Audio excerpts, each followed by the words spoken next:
제가 또 시간이 없어가지고 운전하면서 영상 찍고 있는데 지난번에 제가 올렸던 영상을 보고 제가 무슨 푸틴 지지자에다가 전쟁 옹호론자인 줄 아는 뭐 그런 분도 계셔가지고 좀 황당한 게 저는 평화주의자입니다. 그렇게 차가운 사람 아니에요. 차가운 사람 아니고 따뜻한 로봇입니다. 엄청나게 따뜻한 로봇이요. 인티제가 문제지. 저는 이제 굉장히 따뜻한 로봇인데 이제 인티제 같은 경우가 이제 차가운 사람이죠. 알다시피 차가운 사람보다 따뜻한 로봇이 낫습니다.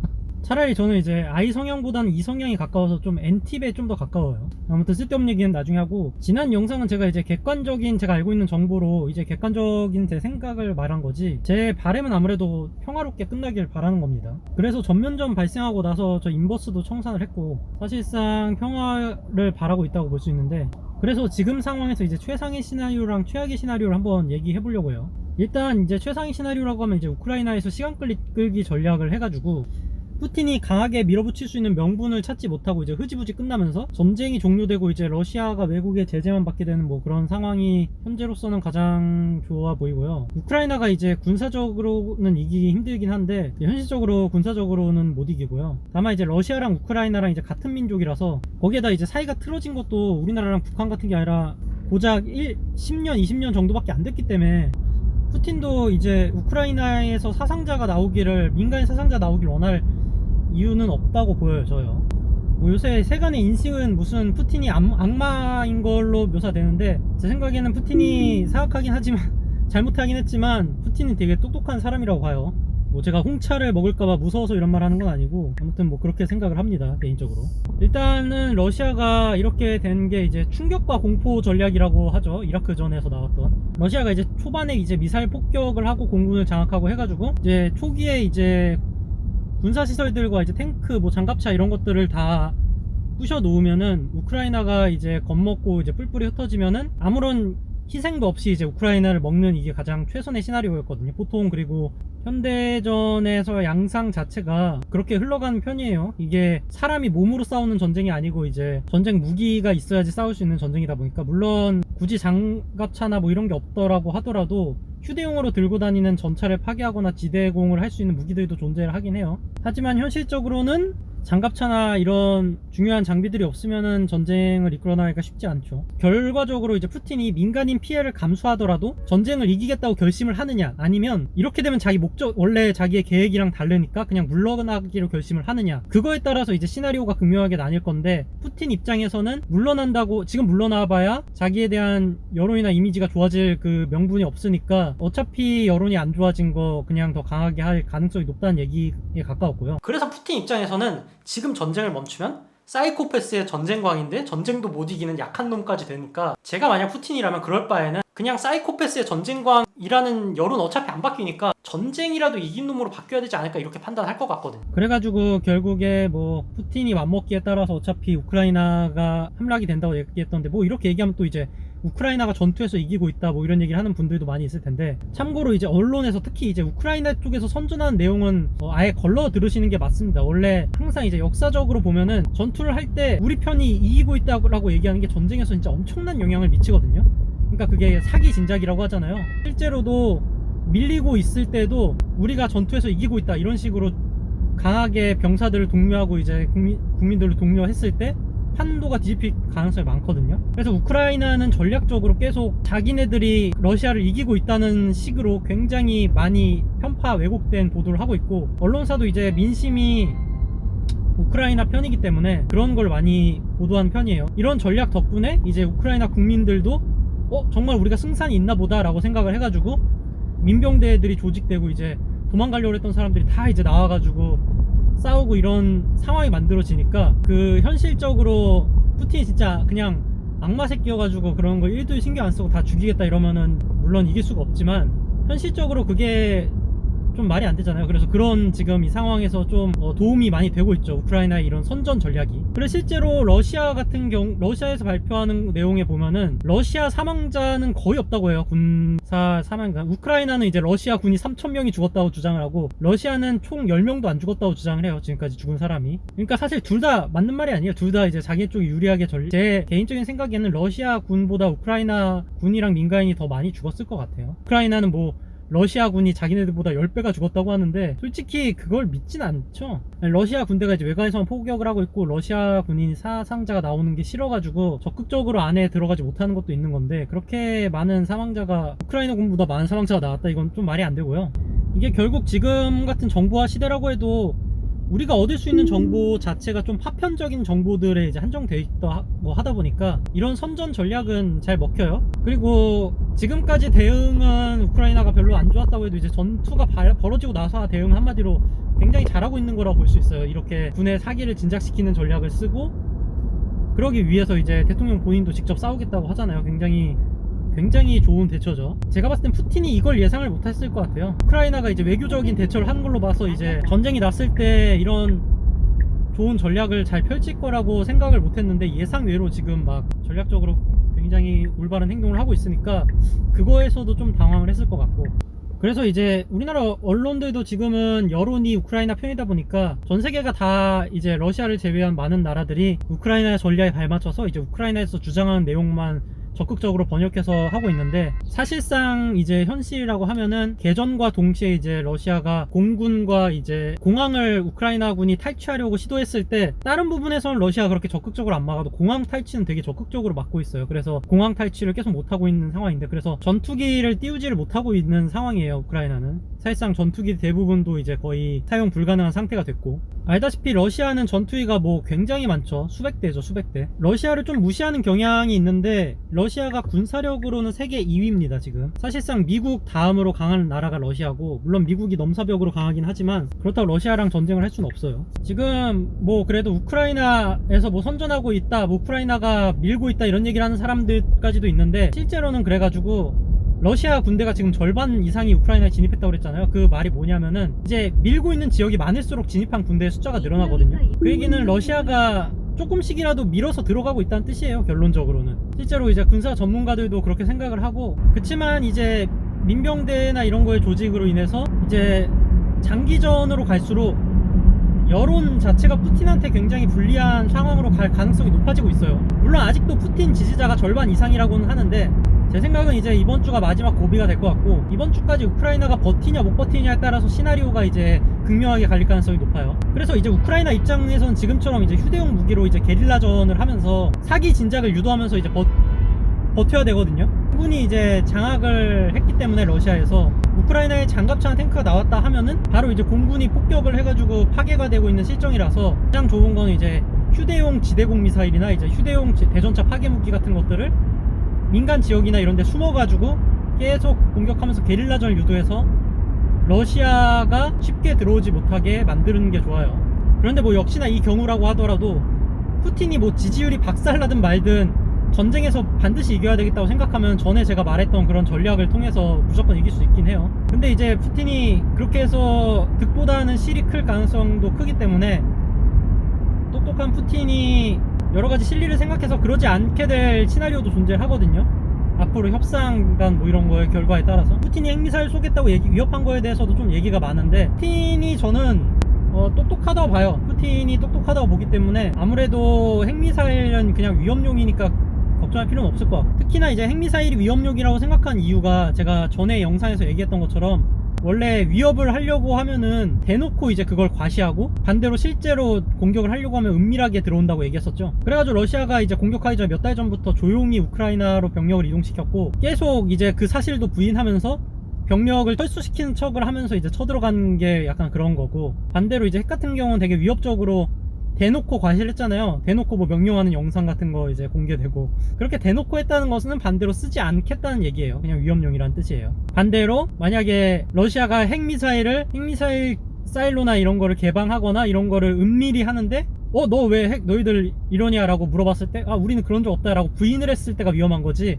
대놓고 이렇게 그러려는 것처럼 모션을 취하는 거는 위협용입니다. 만약에 이번 전쟁이 흐지부지 끝나게 되면 예전에 소련 해체 때처럼 공산주의 국가들이 약간 힘이 약해지거나 해체되는 수순으로 갈 수가 있는데, 제가 봤을 때는 이게 최상의 시나리오고, 반대로 이제 최악의 시나리오라고 하면은 전에 영상에 얘기했던 것처럼 무슨 수를 써서라도 우크라이나를 먹어야겠다, 어차피 여기서 내가 물러나봐야 내 지지율이나 이미지는 바뀌지 않는다 라고 판단을 해버리면은 우크라이나를 분명히 장악을 하게 될 거고, 그렇게 됐다가 이제 발트 3국이나 이런 데까지 이제 위협이 되고 하면서 옛날에 구소련의 위험이 살아나고 다시 이제 신냉전 시대가 들어가게 되면은 그게 여러모로 좋지 않은 시나리오가 될 거예요. 특히나 많은 사람들 러시아를 우습게 보는데 러시아가 최초로 로켓을 개발하고 인공위성을 발사하고 인간을 우주로 보낸 나라라는 걸 알아야 돼요. 소련이. 러시아의 미사일 기술은 사실 군용 로켓을 개발해온 미국보다도 발달해 있다고 볼 수도 있는데, 러시아에서 재작년에 이제 공개했던 아방가르드 있죠. 제 유튜브 채널에서, 지스포원 채널에서도 얘기했던 걸로 기억하는데, 그 아방가르드가 현존하는 모든 핵 우산으로도 막을 수가 없는 탄도미사일이에요. 그러니까 궤도에서 마하 20의 속도가 난다고 하는데, 사실 그거는 대륙간 탄도미사일이면 가능한 거지만, 이제 아방가르드 같은 경우는 궤도에서 이제 궤도역학으로 날아가지가 않고 궤도에서 요격망을 회피하는 기능까지 있어가지고, 이게 뭐냐면은 이제 사드 같은 거는 대기권 밖에 이제 궤도에서 고고도에서 이제 요격을 하는 시스템인데, 고고도에서는 보통 이제 케플러의 궤도 법칙이나 이런 거에 대해서 좀 알면 알겠지만, 궤도 역학에 따라서 움직이는 게 에너지 효율에서 너무나 유리하기 때문에 현재까지의 대륙간 탄도 미사일들은 다 궤도 역학대로 움직여요. 사실상 실험용이 아니라 실전 배치된 미사일로는 유일하게 대륙간 탄도 미사일인데 방공망을 회피할 수 있는 미사일이 이제 아방가르드고, 현존하는 인류의 모든 기술로 아방가르드를 막을 수 있는 없습니다. 그래가지고 러시아가 저렇게 당당한 것도 있어요. 러시아가 핵을 당당한 것도 있고, 미국이 러시아가 뭔 짓을 하든 개입을 안 하려고 하는 것도 있어요. 아방가르드가 너무 위협적이기 때문이에요. 안 쏠 거라는 건 알지만 미국이 개입하면은 저 푸틴 미친놈이 진짜로 아방가르드를 위협용으로라도, 인구가 적은 군사시설만 있는 곳에라도 이제 쏘게 되면은 그것 자체로도 위협적이니까 그런 것도 있고요. 물론 근데 저는 개인적으로 러시아가 핵을 쏘는 상황은 없을 거라고 보고, 미국도 그런 상황은 거의 없을 거라고 생각을 하는 거예요. 근데 다만 최악의 변수는 막자는 거죠. 최악의 변수는. 지금 우크라이나 이 사태가 난 것도 설마 전면전으로 침공할 리가 없겠지라는 생각을 해가지고 약간 최악의 변수를 고려하지 않고 이제 외교를 했던 우크라이나도 그렇게 잘한 건 아니에요. 물론 또 이 얘기를 듣고서, 아니 우크라이나가 그러면은 러시아의 속국이다라는 얘기냐, 우크라이나가 잘못했다는 거냐, 이렇게 얘기할 수도 있는데, 그 얘기가 아니라 제 말뜻은 왜 하필 지금 타이밍에 그렇게 계속 러시아를 도발을 했냐는 거죠. 러시아가 푸틴 이후로 러시아가 군비 증가를 계속 해가지고 세계 2위의 군사대국까지 올라온 건데, 가뜩이나 뭐 우크라이나랑 러시아랑 사이가 안 좋아진 건 아는데 외교 방식이 그렇게 좀 전략적이진 않았다고 생각을 하는 거예요, 저는. 그러니까 이제 미국이나 이런 나라들도 러시아가 설마 핵을 쏠 리는 없으니까 개입을 하면 되잖아요, 그렇게 따지면은. 그런데 미국 입장에서도 그게 전략적이지는 않은 거죠. 왜냐면은 그렇게 해봐야 미국의 실익보다는 손실이 많은 데다가 만에 하나라도 푸틴이 이제 빡 돌아가지고 핵이라도 쏘면은 그게 미국의 핵 우산으로 아방가르드를 막을 수 있는 것도 아니고 문제가 커지죠. 이제 거기서부터 제일 좋은 거는 이번 일로 이제 러시아를 포함한 이제 공산국가들이 해체 수준에 들어가는 게 가장 좋은 거고, 이제 반대로 전에 영상에서 얘기한 것처럼 푸틴이 그런 식으로 나오는 게 이제 가장 안 좋은 거죠. 그리고 가끔씩 이제 푸틴이 핵을 쏠지도 모른다고 위협을 하니까 핵 버튼을 누르는 병사가 명령 거부를 했으면 좋겠다, 이런 답답한 얘기를 하는 사람도 있는데, 그럴 가능성은 0%입니다. 왜냐하면 핵 보유국 같은 경우는 어떠한 상황에서도 핵이 날아가는 그 프로세스가 결정권자의 의지에 달려있게 되어 있거든요. 결정권자가 핵을 쏘겠다고 맘먹으면은 병사들이 명령을 거부하는 거랑은 상관이 없어요. 그런 일이 일어날 수 없게 돼 있어요. 왜 어떻게 그러냐, 그거랑 관련된 이제 군인들이 핵 버튼 누르는 걸 명령을 거부하면 끝나는 게 아니냐, 이렇게 생각을 할 수도 있는데, 자세한 내용은 군사기밀인데, 예전에 이제 국가안보 쪽에서 근무했던, 그러니까 레일건 그 개발에 투입됐던 박사분이 쓴 책에 그런 말이 나오거든요. 핵미사일을 발사하는 사람들은 자기가 핵미사일을 발사하는 거라는 것도 모르고 발사하게 되는 시스템이 만들어져 있다고 그러거든요. 그게 무슨 얘기냐면은, 어느 곳에 이제 특정 명령 이제 체계가 있을 거 아니에요. 그럼 어떤 명령이 내려왔을 때 뭐 핵미사일을 발사하는 프로세스가 뭐 1, 2, 3, 4단계가 있다고 쳐봐요.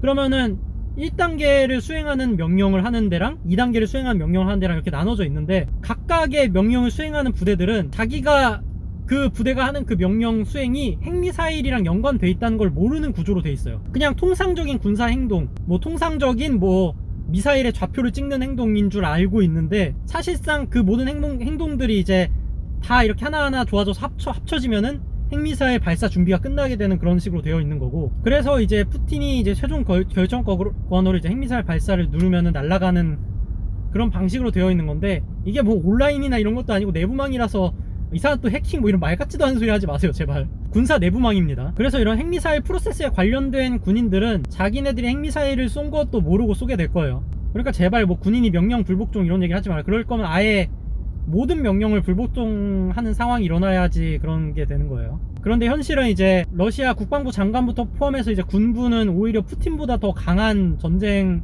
의지를 가졌지, 군 최고부는 뭐 푸틴만 암살하면 될 거다 이런 멍청한 얘기 한 사람도 있는데, 제가 볼 때 러시아 국방부 장관이 푸틴보다 더하면 더했지 덜 하진 않습니다. 결국 핵 보유국은 이제 핵무기가 핵 억지력으로 작동을 해야 되기 때문에 뭐 적군에서 이제 간첩을 군부에 심어놓거나 이런다고 해도 핵이 안 날아갈 수 있는 그런 가능성을 배제해야 되기 때문에 뭐 진짜 이걸 최고 기밀로 관리해서 이 정확한 프로세스 자체는 최고 기밀인데, 이런 식으로 어떤 프로세스가 핵미사일과 관련되어 있는지 모르게 이렇게 구성이 되어 있어요. 그래서 특정 몇 명이 이제 명령을 불복종한다고 해서 핵이 안 날아갈 수 있는 시스템은 아닙니다. 아무튼 잡소리가 길었는데, 이런 식으로 러시아가 무슨 수를 써서라도 우크라이나를 점령하겠다고 하면은 사실 가능은 한데 현실적인 이유들 때문에 불가능하게 될 가능성이 높아요. 지지율이나 이제 푸틴에서 득실을 따지는 과정에서 불가능해질 가능성도 있는 거죠. 우크라이나의 민간인 희생이 너무 나올 것 같다고 느끼면은 계획이랑 다르기 때문에 푸틴도 물러날 수도 있는 거고요. 푸틴도 이제 같은 민족을 죽이는 거는 원하지 않는 상황이라서 원래 계획대로 사상자가 최대한 없이 우크라이나에다가 친러시아 정부만 세우고 돌아가는 게 가장 깔끔한 거였는데, 지금 그게 틀어지고 있으니까 여기에서 이제 푸틴도 고민을 하고 있어요. 뭐가 이득인지에 대해서 고민을 하고 있을 거예요. 그래서 사실 민병대는 민간인인데 지금 민병대가 이렇게 많이 참가하는 상황이 제일 큰 부담일 거고, 왜냐면 차라리 푸틴이 강경하게 나올 때 군인들 사상자들이 발생을 하면은 뭐 전쟁과 전쟁 사이에는 군인 사상자가 발생하는 거에 대해서 그럴 수 있다고 볼 수 있는데, 민간인들 사망자가 많이 발생하는 거에 대해서는 반발이 심할 수밖에 없거든요. 굉장히 이제 전쟁법에도 위배되는 거고, 민간인을 공격하는 거는 전쟁법에 위배되지 않게 공격을 하려면은 이제 점령이 어려워지는 거고, 약간 이런 문제들이 발생을 하고 있어. 민병대가 많아지면서 가장 불안한 변수는 현재 상황에서 이제 전에 얘기한 것처럼 발을 빼봐야 이제 푸틴 이미지나 지지율 같은 게 올라가지 않을 가능성이 크다는 게 좀 불안한 상황이고요. 푸틴 입장에서는 전쟁광인데 전쟁에서 진 푸틴이 되는 것보다 전쟁광이지만 전쟁에서라도 이긴 푸틴이 되길 원할 수가 있다는 게 가장 불안해요. 그래서 지금 말한 이 전쟁에서 이기는 거, 전쟁광이지만 전쟁에서라도 이겼다는 이 이미지가 얼마나 득이라고 판단하느냐에 따라서 앞으로의 상황이 크게 바뀔 것 같습니다. 그래서 협상단의 역할도 중요한 게, 이 상황에서 푸틴이 협상에 유도가 될 만한, 그러니까 러시아가 힘이 없어서 우크라이나를 함락을 못한 게 아니라 협상이 잘 돼서 돌아갔다 뭐 이런 식으로 푸틴 입장에서 자국민한테 이제 이미지 세탁이 될 만한 그런 명분을 주면서 실리와 합의점을 찾는 게 이제 우크라이나 협상단이 할 수 있는 베스트 중에 베스트겠죠. 이제 정리하자면 결국엔 최상위 시나리오는 공산국가의 몰락과 러시아의 몰락인데, 사실 우리나라는 러시아랑 사이가 굉장히 좋거든요. 저도 이제 회사 다닐 때 러시아가 사업주인 이제 프로젝트를 했었는데, 러시아 자체가 이제 우리나라가 이미지가 굉장히 좋아서 이제 해외 이제 플랜트 사업 같은 경우는 러시아랑 진행되는 것도 되게 많고, 사실 플랜트 사업들이 우리나라가 돈을 진짜 많이 벌어다 주는 주 사업들이라서 좀 솔직히 아쉽긴 해요, 우리나라 경제적인 부분에 있어서. 그리고 푸틴도 역대 이제 러시아 정권 중에서 가장 친한 정권이거든요. 한국을 가장 좋아하는 정권이거든요. 그래서 약간 지금의 상황 자체가 러시아가 전쟁을 했다는 것과 이제 세계적으로 러시아가 악당이 됐기 때문에 우리나라가 실리적으로 되게 좀 안 좋긴 해요. 왜냐면은 러시아가 사실 이제 플랜트 사업이나 이런 거에서 우리나라랑 친한 이유 중에 하나도 서방이나 미국이랑 별로 친하지 않은데, 중국은 이제 기술력이나 이런 것들이 우리나라 기술력이나 경험, 특히 이제 건설업 같은 경우는 우리나라가 세계 최고에 가깝잖아요, 건설 기술이. 그러다 보니까 우리나라에 수주를 많이 주는 상황인데, 그래서 웨어버리에 있어서 이제 러시아가 굉장히 많이 도움이 되는 상황이고, 저도 이제 러시아랑 프로젝트를 많이 하면서 이미지도 좋아하는 상황이었는데 참 아쉬운 부분이에요, 이런 게. 뭐 그래도 어쨌건 어떤 시나리오로 흘러가든 이제 우리나라 실리의 입장에서는 여러모로 안 좋은 상황이 됐는데, 더 최악은 이제 아무래도 소련이 되는 거죠. 소련이 된다는 게 뭐냐면, 러시아가 결국 우크라이나 침략을 하고 친러시아 정부를 세우고, 여기에서 끝나는 게 아니라 이제 발트 3국이나 다른 데까지, 그러니까 러시아 입장에서는 그래, 역시 우리가 핵미사일도 가지고 있고 무서우니까 다른 나라들은 개입 못하네. 그러면은 뭐 발트 삼국이나 이런 데까지 노려볼까 이렇게 노리고 뭐 중국도 이런 거를 보면서 나쁜 생각을 하게 되고 약간 이렇게 흘러가는 게 뭐 제3차 대전까지는 아니 그 오방 세계 3차 대전 좀 오바고 3차 대전까지는 아니어도 이제 신냉전 시대라고 할 수 있죠. 신냉전 시대가 되는 게 좀 안 좋은 시나리오겠죠.